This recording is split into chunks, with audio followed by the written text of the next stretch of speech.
వ్యాసాయ విష్ణురూపాయ వ్యాసరూపాయ విష్ణవే నమో వై బ్రహ్మనిధయే వాసిష్ఠాయ నమో నమః.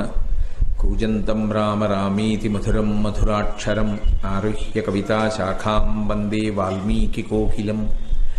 శ్రుతిస్మృతిపురాణానాం ఆలయం కరుణాలయం నమామి భగవత్పాదశంకరం లోకశంకరం. వాగర్ధావివ సంపృక్తౌ వాగర్ధప్రతిపత్తయే జగతః పితరౌ వందే పార్వతీపరమేశ్వరౌ. సూక్తిం సమగ్రయతున స్వయమేవ లక్ష్మీః శ్రీరంగరాజమహిషీమధురైః కటాక్షైః. వైదగ్ధ్యవర్ణగుణగుంభనగౌరవైర్యాం ఖండూలకర్ణకుహరాः కవయోధయంతి. హైమోర్ధ్వపుండ్రమజహన్మకుటం సునాసం మందస్మితం మకరకుండలచారుగండం బింబాధరం బహుళదీర్ఘకృపాకటాక్షం.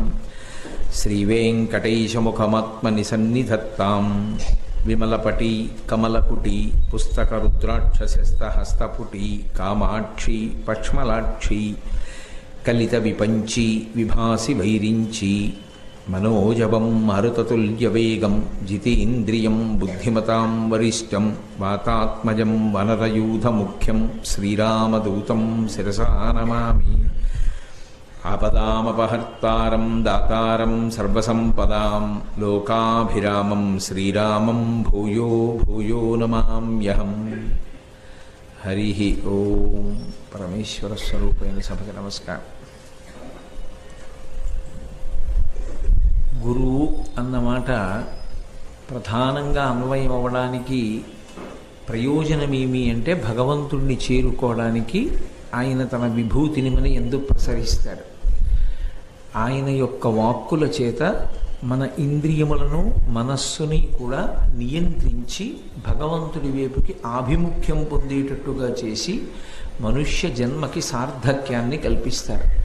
ప్రధానంగా గురువులు 5 రకాలుగా ఉంటారు అంటుంది శాస్త్రం. సూచక గురువు, వాచక గురువు, పరమ గురువు, అలాగే బోధక గురువు, నిషిద్ధ గురువు అని 5. ఇందులో సూచక గురువు అనేటటువంటి మాట ఎవరికి అన్వయం అవుతుంది అంటే ఉపాధ్యాయుణ్ణి సూచక గురువు అంటారు. ఎవరు ఉపాధ్యాయుడు అంటే తన జీవితాన్ని నడుపుకోవడం కోసమని చెప్పి కొంత ద్రవ్యాన్ని జీతంగా అంగీకరించి కొంతమంది పిల్లలకి పాఠం చెప్పేటటువంటి విశేషాన్ని వృత్తిగా స్వీకరించినటువంటి వ్యక్తులు ఎవరు ఉంటారో వారిని సూచక గురువులు అంటారు. అందులో పూర్తి స్వార్థరాహిత్యం ఉంటుంది అని చెప్పడం కష్టం. ఎందుకంటే వారు కొంత ద్రవ్యాన్ని జీతంగా అంగీకరించి దానితో తమ జీవితాన్ని గడుపుకుంటూ విద్యార్థులకు పాఠం నేర్పుతారు. కానీ అంత మాత్రం చేత ఆయన తక్కువ వాడేం కాదు. పునాది వేసేవాడు ఆయనే. పిల్లల యందు సంస్కార వైభవాన్ని ప్రకాశింపచేసేటటువంటి వాడు ఆయనే. అసలు మొట్టమొదట గ్రంథ పరిచయం చేయించేవాడు కూడా ఆయనే. కాబట్టి మొదటివాడు సూచక గురువు, రెండవ వాడు వాచక గురువు అంటారు. ఆయన ఆశ్రమ ప్రాంగణముల యందు ఉంటారు.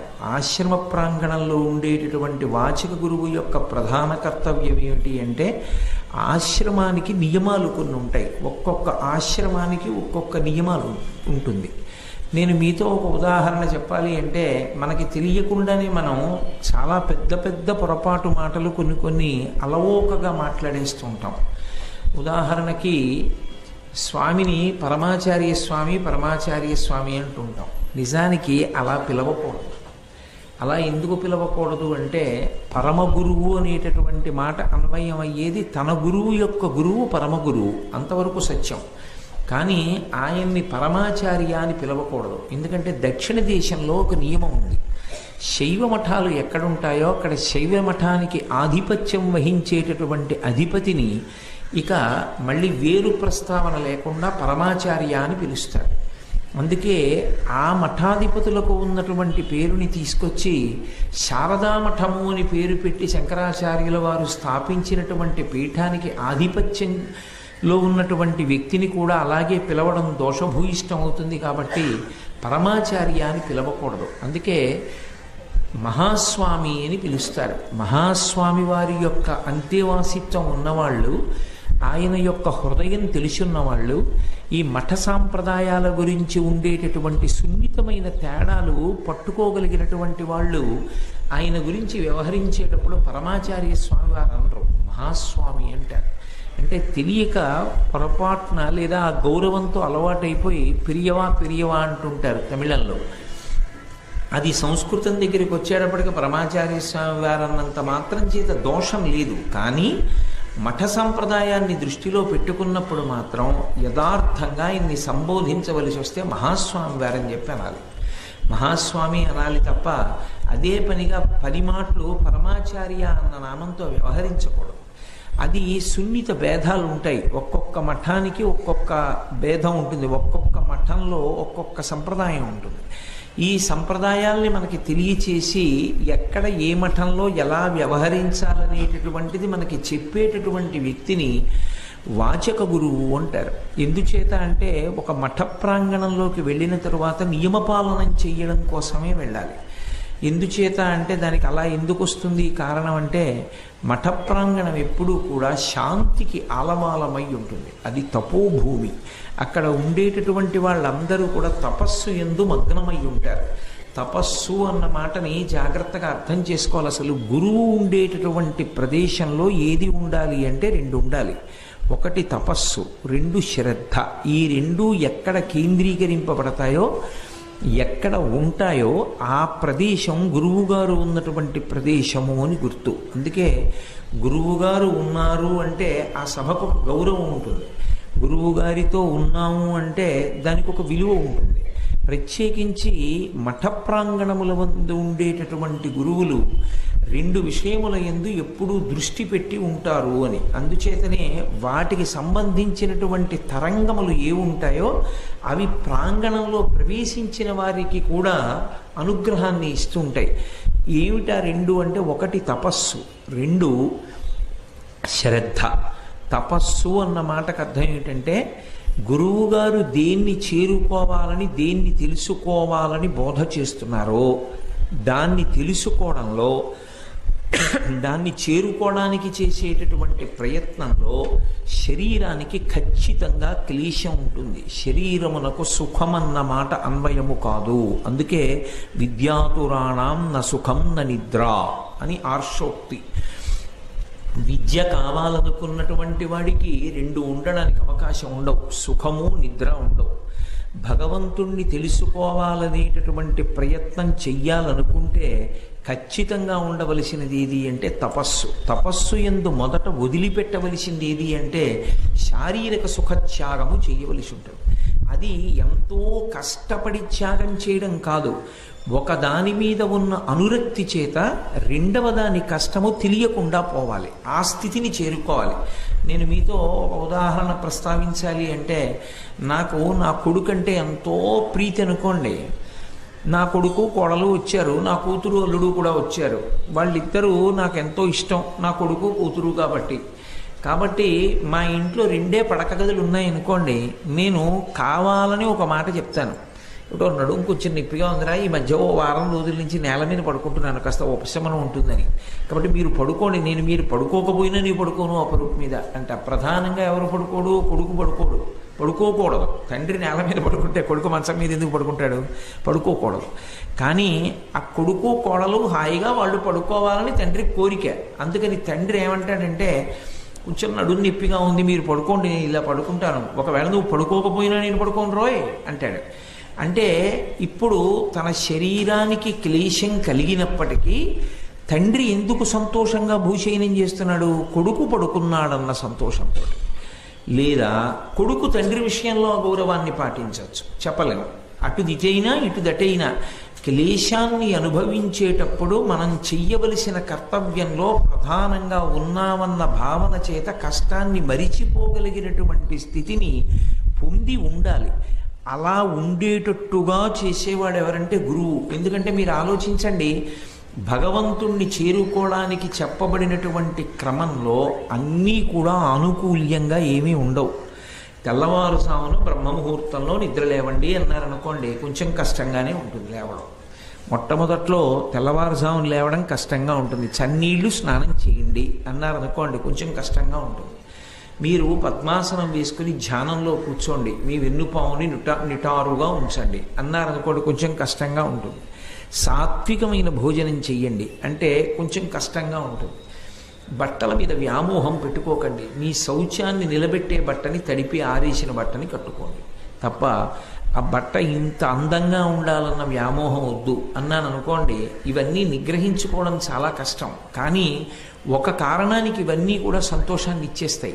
ఎందుకు ఇచ్చేస్తాయి అంటే దానికి తపస్సు అని పేరు. ఏ తపస్సు వలన ఇచ్చేస్తాయి అంటే ఏ భగవంతుణ్ణి తెలుసుకోవడానికి మనసుని కేంద్రీకరించవలసి ఉంటుందో, ఆయన మీ ఎదురుగుండా కనపడేవాడు కాడు, మాంసనేత్రమునకు దొరకడు. మాంసనేత్రమునకు దొరకనటువంటి వాడు ఎక్కడ దొరుకుతాడు అంటే లోపల దొరుకుతాడు. కన్ను పైకి ప్రయాణం చేస్తుంది, చెవులు బయట ఉన్నవి వింటాయి, ముక్కు బయట ఉన్నది వాసన చూస్తుంది, నాలుక బయట ఉన్నది రుచి చెప్తుంది, చర్మం బయట ఉన్నదాని స్పర్శ చెప్తుంది. లోపల ఉన్నదాన్ని చూడడానికి ఏమీ పనికిరావు. లోపల ఉన్నదాన్ని తెలుసుకోవడానికి ప్రయాణం చేసేటప్పుడు వీటితో మనసుకున్న కవాటం తెగిపోవాలి. అంటే చెవికి వినడం ధర్మం కాబట్టి వింటున్నా మనసు పుచ్చుకోకూడదు. తెగిపోయి అంతర్ముఖత్వం అంటే తనలోకి తాను ప్రయాణం చేసి ఏకాగ్రతతో దృష్టిని నిలబెట్టి భగవంతుని యొక్క పాదములను స్మరించడంలో మూడుగా ప్రారంభమై ఒకటిగా అయిపోతాడు. దాన్ని ధ్యానము యొక్క సిద్ధి అంటారు. ధ్యానం చేసేటప్పుడు నేనేదో ధ్యానానికి కూర్చున్నాను అనుకోండి, నేను శ్రీకృష్ణ పరమాత్మ త్రిభంగిగా నిలబడినటువంటి మూర్తిని ధ్యానం చేస్తున్నాను. ఎడంకాలు కింద పెట్టి కుడికాలు పైకెత్తి ఆ వేళ్ళు మళ్ళీ ఎడంకాలు యొక్క పాదం దగ్గరకు వచ్చేటట్టుగా గుచ్చిపెట్టినట్టుగా పెట్టి మడం ఒక్కటి పైకొచ్చేట్టుగా పైకెత్తి పట్టుకుని నిలబడినటువంటి కృష్ణుడు నడుం కొంచెం ఓ పక్కకొచ్చి కొద్దిగా వంగినట్టుగా ఉండి ఇలా నిలబడి వేణు పట్టుకుని ఊదుతుంటే ఆయన చుట్టూ ఆవులన్నీ చేరి ఉన్నటువంటి స్వరూపాన్ని నేను ధ్యానం చేస్తున్నాను అనుకోండి. ధ్యానం మొదలు పెట్టినప్పుడు నేను ఎవరిని ధ్యానం చేస్తున్నానో ఆయన ఒకడు ఉంటాడు, నేను ఒకడు ఉంటాను. నేను ధ్యానం చేస్తున్నాను కాబట్టి ధ్యానము అన్నది ఒకటి ఉంటుంది. ఈ ధ్యాన ప్రక్రియ ఎందు ఏమవుతుంది అంటే ఇంద్రియముల యొక్క పటాటోపాన్ని అణచి మనసు అనబడేటటువంటి కవాటంతో ఇంద్రియాలకు ఉన్న సంబంధాన్ని తెంపేస్తారు. అంటే మనసు ఏకాగ్రతతో త్రిభంగిగా ఉన్న కృష్ణ పరమాత్మ యొక్క రూప ధ్యానమునందు మగ్నమైపోయిన కారణం చేత చెవులు విన్నటువంటి మాటల్ని మనసు పుచ్చుకోదు, కన్ను చూస్తున్న దాన్ని మనసు పుచ్చుకోదు, ఎవరైనా వచ్చి తగిలినా స్పర్శేంద్రియం పుచ్చుకోదంటే స్పర్శేంద్రియం చర్మం చెప్తుంది కానీ మనసు పుచ్చుకోదు. మధ్యలో ఉన్నటువంటి తంతువులు తెగిపోయినప్పుడు క్రమంగా మనసు ఏం చేస్తుందంటే దేని మీద ధ్యానం చేస్తోందో దానిలోకి లయమైపోతుంది. ఆ లయం అవ్వడం ఎలా ఉంటుంది అంటే ఒక పంచదార బొమ్మ సముద్రపు లోతుని తెలుసుకుందామని ప్రయాణం మొదలుపెట్టి సముద్రంలో తాను కలిసిపోయినట్టు పరమాత్మని ధ్యానం చేయడానికి ప్రయత్నించేటటువంటి మనస్సు పరమాత్మ యందు లయమైపోతుంది. అది దాన్ని తపస్సు అంటారు. అందుకే ఏది కేవలము దృష్టిని కేంద్రీకరించి ఒక్క విషయం మీద నిలబెట్టగలిగినా అది తపస్సే. తపస్సు అంటే కేవలం ఏదో ధ్యాన ప్రక్రియ లేకపోతే పరమేశ్వర స్వరూపాన్ని లోపల నిలబెట్టడమే ధ్యానం కాదు. మీరు ఏకాగ్రతతో ఒక విషయాన్ని వింటున్నారనుకోండి, నేను మంగళం చెప్పిన తర్వాత మీరు సమయాన్ని వంక చూసి అబ్బా గంటన్నర అయిందా అన్నారనుకోండి, మీరు గంటన్నర సేపు తపస్సు చేశారని వేస్తారు. ఈ గంటన్నర మీరు తపస్సు చేశారు అని శృణ్వం తపః. అలాగే నేను గంటన్నర సేపు నేను ఏది చెప్పాలనుకుంటున్నానో దాని మీదే ధ్యానం పెట్టి ఒక గంటన్నర చెప్పాను అనుకోండి, నేను గంటన్నర సేపు వాచిక తపస్సు చేశాను. నేను మాట్లాడుతున్నాను కాబట్టి ఆ విషయం మీద అది నేను తపస్సు చేశానని స్వీకరిస్తారు. అలాగే మీరు ఒక మంచి విషయం చదువుతున్నారనుకోండి, ఎక్కడ ఏమైపోతుందో తెలియదు, అంతలా చదువుకుంటున్నారనుకోండి, అబ్బా ఇంత సమయం అయిందా అన్నారు, ఇన్ని కాగితాలు చదివేశానని ఇన్ని పుటలు చదివానా అన్నారు. ఇప్పుడు మీరు చదవడము అనేటటువంటి తపస్సు చేశారు. పూజ చేస్తూ సమయాన్ని మర్చిపోయాడు, దాని ఎందే దృష్టి నిలబడిపోయింది, అది తపస్సు అవుతుంది. ఈ తపస్సుకి పక్కనే ఒకటి ఉంటుంది, అది ఏమిటి అంటే శరీరమునకు ఖేదం ఉంటుంది. శరీరము మాత్రం అంత సంతోషంగా ఏమి ఉండదు. ఎందుచేత అంటే చాలాసేపు కూర్చోవడంలో కాళ్ళు నొప్పులు చేస్తాయి. ఉపవాసం చేయడంలో శరీరానికి ఆహారం ఉండక నీరసపడుతుంది. మీరు అదే క్రమంగా చదవడంలో తర్వాత కన్నులు కొంచెం బడలికని పొందుతాయి. అదే పనిగా ధ్యానం చేయడం వల్ల బాహ్యంలోకి ఇమడడానికి కొంచెం సమయం పడుతుంది. బాగా ధ్యాన నిష్టలో ఉన్న వ్యక్తి బహిర్ముఖుడు ఇవ్వగానే మీరు ఆయనకి ఏదో చెప్పారనుకోండి, అది ఆయన మనసులోకి వెళ్ళదు. ఎందుకంటే అది క్రమక్రమంగా వదులుతుంది తప్ప అదేదో తాడు ముడి విప్పేసినట్టు ఒక్కసారి వదలదు ధ్యానం. మీరు బయటికి వచ్చినా దాని ప్రకంపనలు ఇంకా పట్టుకుని ఉంటాయి, ఆ భావన తరంగములు పట్టుకుని ఉంటాయి. అందుకని అంత తొందరగా బయటికి రాడు. అందుకే మెల్లగా బయటికి తీసుకురావాలి తప్ప ధ్యానంలో ఉన్న వ్యక్తిని అకస్మాత్తుగా బయటికి తీసుకొచ్చే ప్రయత్నం చేస్తే, పెద్ద చప్పుడు చేయడం కానీ గట్టిగా కొట్టి లేపడం కానీ అటువంటి పనులు చేస్తే ధ్యానంలో ఉన్నటువంటి వారికి ఒక్కొక్కసారి పిచ్చి వచ్చే అవకాశం కూడా ఉంటుంది. అందుకే క్రమంగా వెనక్కి రావాలి, మళ్ళీ వచ్చి క్రమంగా మళ్ళీ బాహ్యంతో సర్దుకోవలసి ఉంటుంది. ఇందులో కొంత బడలిక ఉంటుంది, శరీరానికి ఖేదం ఉంటుంది. ఖేదం ఉన్నప్పటికీ కూడా ఆ ఖేదాన్ని పక్కన పెట్టేసి దాన్ని సంతోషంగా భరించేసి దానికోసం నేను ఈ కార్యక్రమాన్ని పక్కన పెట్టలేనన్నది ఒక ప్రబలమైనటువంటి వాసనగా మారిపోయింది అనుకోండి. అంటే సాధారణంగా మీరు చూడండి, లోకంలో శరీరం సహకరించకపోతే ఆపేస్తాడు ఆ పని. మీరు ఇవాళ ఎందుకు నడవలేదండి అని అడిగారు అనుకోండి, నాకేదో కాలు నొప్పిగా ఉందండి అందుకని నేను నడవలేదు అన్నాడు అనుకోండి, శరీరము సహకరించలేదు, ఆ పని ఆపేశాడు. మీరు ఇవాళ ఎందుకు అన్నంలో కూర వేసుకు తినలేదు అంటే కొంచెం అజీర్ణంగా ఉంది అందుకని మజ్జిగ అన్నమే తిన్నాను అన్నాడు. శరీరానికి ఖేదం ఉంటే ఒక పనిని ఆపేస్తారు. శరీరమునకు ఖేదము ఉన్నప్పటికీ ఈశ్వరుణ్ణి చేరుకునేటటువంటి ప్రయత్నాన్ని ఆపలేడు. ఆపలేక శరీరము బాధపడుతున్నా మనసు మాత్రం ఆయన దగ్గరికి వెళ్ళిపోతుంది. దానికే సాధన అని పేరు. మనసుకున్న బలహీనత ఏదో దాన్ని బలంగా మారుస్తాడు. మనసుకున్న బలహీనత ఏమిటి? ఎప్పుడూ ఎక్కడికో పోతూ ఉండడం. ఎక్కడికో పోతూ ఉండడం ఈశ్వరుడి దగ్గరికి పోతూ ఉండడంగా మారిపోతుంది. అలా వెళ్ళిపోయేటట్టుగా చేయడానికి సాధనాక్రమము అంటారు. ఇందులో శరీర ఖేదం కూడా అసలు స్పృహలోకి రాకుండా శరీరాన్ని పెట్టుబడిగా పెట్టడం అలవాటైపోతుంది. అలా అలవాటు అవ్వడము అన్న మాటలో మీరు ఒకటి అర్థం చేసుకోవాలి. అంటే శరీరాన్ని ఖేద పెట్టి అన్న మాటకు అర్థం ఏంటంటే మీరు కింద కూర్చోకండి అంటే కూర్చుని అని కాదు నా ఉద్దేశం. శరీరము సహకరించకపోవడం అన్నదాన్ని మనసుతో గెలుస్తాడన్నది నా భావం. కూర్చునే నేను ధ్యానం చెయ్యాలని ఏం లేదు. ఒక స్థాయికి వెళ్ళిపోతే నిలబడి ధ్యానం చేసేస్తాడు. మీకు నేను ఒక విషయం చెప్తాను. శ్రీ విద్యా సంప్రదాయంలో ఒక ధ్యాన స్థితి ఉంది, దాన్ని అమ్మవారి రూపంతో పిలుస్తారు. వాళ్ళు ఏం చేస్తారంటే కళ్ళు తెరుస్తారు, కళ్ళు తెరిచి చూస్తూ ఉంటారు. ఎదురుగుండా మనం కూర్చుని మాట్లాడుతున్నాం అనుకోండి, వాళ్ళు మన వంకే చూస్తూ అంటూ ఉంటారు. కానీ వాళ్ళు ధ్యానంలో పరదేవత యొక్క పాదములకు ఉన్న మంజీరముల శబ్దములు వింటుంటారు. అలా వెళ్ళిపోతారు. ఆ వెళ్ళిపోవడానికి అడ్డే ఉండదు. ఇక వాడు కూర్చున్నా నించున్నా ప్రయాణం చేస్తున్నా వాడు వెళ్ళిపోగలడు ధ్యానంలోకి. అప్పుడు ఏమైందంటే శరీరము సహకరించవలసిన అవసరం ఆయనకి కలగలేదు. మీరు ఒక్కటే జ్ఞాపకం పెట్టుకోండి, శరీరము సహకరిస్తేనే పరమేశ్వరుణ్ణి నువ్వు చేరగలవు అన్నారు అనుకోండి. ఒకనాడు ఈ శరీరము జర్జరీభూతం అవుతుంది, ఇది వృద్ధాప్యాన్ని పొందుతుంది. ఇది వృద్ధాప్యాన్ని పొందుతున్నప్పుడు ఖచ్చితంగా ఇది రోగగ్రస్తం అవుతుంది. రోగగ్రస్తమైనప్పుడు ఒక శక్తి ఉన్నప్పుడు ఇది ఎలా సహకరించిందో అలా సహకరించలేదది. సహకరించనప్పుడు మీరు దాన్ని ఖేదానికి గురి చేసేసారనుకోండి, దాన్ని బలవంతంగా ఉంచేశారనుకోండి, దాని యొక్క బాధని తట్టుకోలేక ధ్యానమునందు మనసు నిలబడదు. అందుకే ధ్యానము అంటే పతాక స్థాయిలోకి వెళ్ళిన వాడికి అసలు ఆ బాధ స్పృహలో ఉండకపోవడం ఒక ఎత్తు. రెండో స్థితి, శరీరము ఏ స్థితిలో పెట్టాలో అలా ఉంచకపోయినా మనసు మాత్రం వెళ్ళగలిగినటువంటి స్థితిని పొందేస్తుంది. అంటే ఏదో ఆసనం వేసుకొని వెన్నుపావు నిటారుగా పెట్టే ధ్యానం చెయ్యాలని ఆయనకేం లేదు. ఆయన అలవోకగా ఒక పడక కుర్చీలో పడుకుని అలా కళ్ళు తెరిచి ఆలోచిస్తూ ధ్యానంలోకి జారిపోగలడు. ఇప్పుడు ఆయనకి శరీరంతో అవసరం ఉందా? లేదు. శరీరం సహకరించక్కర్లేదు, సహకరించకుండా వెళ్ళిపోతాడు. అందుకే పరమాచార్య స్వామి వారికి కంటి శస్త్రచికిత్స చేస్తానంటే మీరు నాకు మత్తు మంది ఇవ్వక్కర్లేదు, నేను ధ్యానంలోకి వెళ్ళిపోయిన తర్వాత మీరు చేసేసుకోవచ్చు అని చెప్పారు.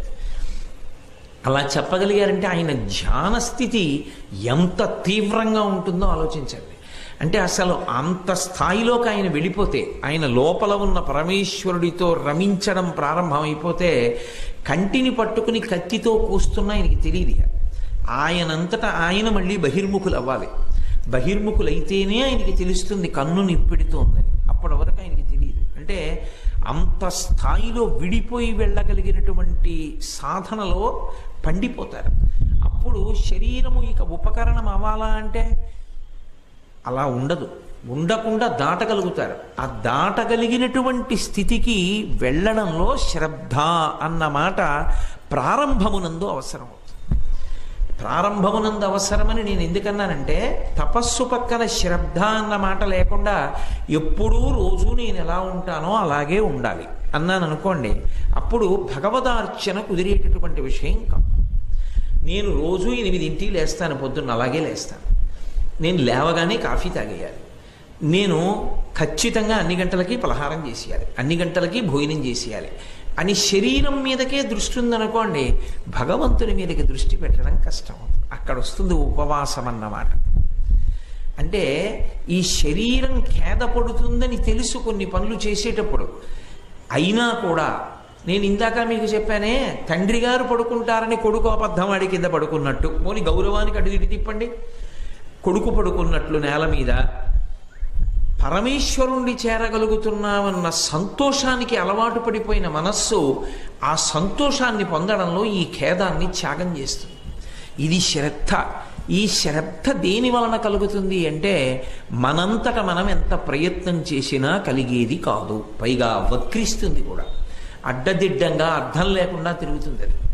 అది దేని వలన సిద్ధిస్తుంది అంటే, ఒక్క గురువు యొక్క సంపర్కం చేత, గురువు పక్కన కూర్చోవడం వల్ల, గురువు గారి మాటలు వినడం వల్ల, గురువు గారిని జాగ్రత్తగా పరిశీలించడం వల్ల మాత్రమే అర్థమవుతుంది. అందుకే గురువు లేని విద్య గుడ్డి విద్య అనడానికి కారణం ఏంటంటే, తపస్సుకి శ్రద్ధకి ముడివేయడంలో వైకలభ్యాన్ని పొందుతాడు. పొందితే ఏమైపోతుందంటే తిరగబడిపోతుంది శరీరం. ఒక స్థితిలో తిరగబడిపోయి, నువ్వు నా విషయం పట్టించుకోవట్లేదు కాబట్టి నిన్ను బలవంతంగా పట్టించుకునేటట్లు చేస్తానంటుంది. దానికి ఒక భాష ఉంటుంది శరీరానికి. దాని భాష ఏమిటంటే నిప్పి. అది ఏం చేస్తుందంటే ఆ భాషలో మాట్లాడడం మొదలు పెడుతుంది. నువ్వు అలా కూర్చుంటే నేను ఒప్పుకోను అని నొప్పులు మొదలవుతాయి. ఇలా కూర్చోగాని అది తీవ్రతరం చేస్తుంది. నువ్వు ఇలా శ్రమ పెడితే నేను ఒప్పుకోను. ఇప్పుడు దేని మీదో దృష్టి పెట్టేవాడి దృష్టి ఎక్కడుంటుందంటే, అబ్బబ్బబ్బబ్బబ్బా సలిపేస్తోంది సలిపేస్తోంది సలిపేస్తోంది అన్న బాధలోకి వెడుతుంది. అందుకే శరీరాన్ని మొట్టమొదట పెట్టుబడిగా వాడాలి. ఆ తర్వాత అది ఏ కారణం చేతనైనా వైక్లభ్యానికి గురైతే మనసుని సుశిక్షితం చేయాలి. ఉన్నంతలోనే శరీరాన్ని ఆధారం చేసుకొని మనసుని శిక్షిస్తూ ఉండాలి. శిక్షించడం అంటే నా ఉద్దేశం కొట్టడం తిట్టడం అని కాదు. జ్ఞానేంద్రియములను భగవత్పరంగా వాడుకోవడం, విచ్చలవిడిగా వాడుకోకుండా ఉండగలగడం అలవాటు చేయాలి. అది ఎలా? బలవంతంగా పావుని తొక్కి పట్టినట్టు తొక్కి పట్టడం కాదు, అభ్యాస వైరాగ్యముల చేత ప్రయత్నపూర్వక అభ్యాసం ఒకటి ఉండాలి. అభ్యాసము అన్నది పర్యాయ పదంగా నేను పరిశీలనము అన్నదానికి వాడుతున్నా. అది దేని చేత అంటే శాస్త్ర పరిశీలనము చేత. మీకు ఎప్పుడైనా సరే ఒక కోరిక దగ్గరకు రావడం ఆగిపోవడం కానీ, మనసు నాకు ఈ కోరిక తీర్చుకొని బలవంత పెట్టడం కానీ, తీర్చనప్పుడు ఏడవకపోవడం కానీ, తీరినప్పుడు అపరిమితమైన సంతోషాన్ని పొందకుండా ఉండడం కానీ దేని వలన సాధ్యం అవుతుంది అంటే, శాస్త్రమును పరిశీలించడం వల్ల మాత్రమే సాధ్యం అవుతుంది. మీరు ఇంకొకలా మీరు ప్రయత్నం చేసినా అది కేవలంగా ఏదో కొద్దిగా నీటిని తీసి కాగితానికి అంటిస్తే 2 కాగితాలు అంటుకుని ఎలా ఊడిపోతే అలా ఊడిపోతుంది తప్ప, శాస్త్ర పరిశీలనం చేత రాని ఆ అభ్యాసం, రాని వైరాగ్యం ఇంకొకలా రాదు. అందుకే గురువు అవసరం అవుతాడు సనాతన ధర్మంలో. మీరు చూడండి, ఒక విషయం పట్ల వ్యామోహం ఒకరికి, నేను మీకు తేలికగా అర్థం అవడానికి, వేదాంతంలో తేలికగా అర్థం అవడానికి ఉదాహరణ తప్ప అన్యథా మార్గం ఉండదు. నాకు ఒక లడ్డు మీద వ్యామోహం అనుకోండి, నాకు ఒక బూందీ లడ్డు అంటే చాలా ఇష్టం.